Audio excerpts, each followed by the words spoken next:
घर आंगन निपा गेल छे, मन चाह भोग लगा देल छे।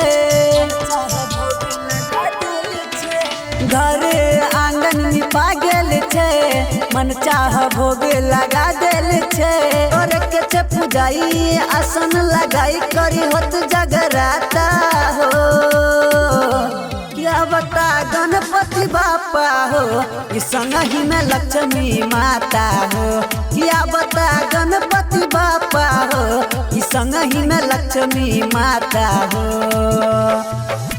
क्या बता गणपति बापा हो, गणपति बापा हो,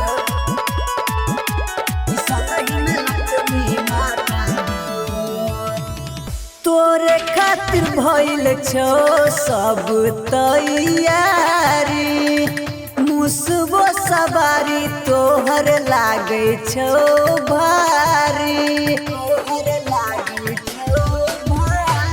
तोरे खातिर भइल छो सब तैयारी, मुसबो सवारी तोहर लागे छो भारी। जल्दी से पधारू आहा जाऊ न दुआर छे आहा से नाता है। या बच्चे गणपति बापा है, इस संगही में लक्ष्मी माता है। क्या बच्चे गणपति बापा है, इस संगही में लक्ष्मी माता है।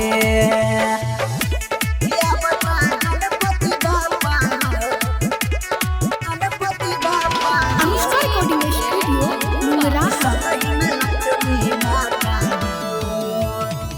रिद्धि सिद्धि लके अइबो शुभ और लाभ के, इहे छे मनसा चंदन सप्तरिया संजय के।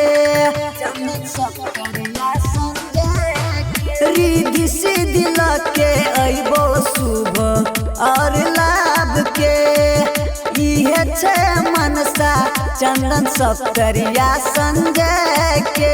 सवेरे नहीं हेते न देर लगते, गाना चंदन के बजेते है। किया बच्चे गणपति बापा है, इस संगही में लक्ष्मी माता है। किया बच्चे गणपति बापा है, इस संगही में लक्ष्मी माता है।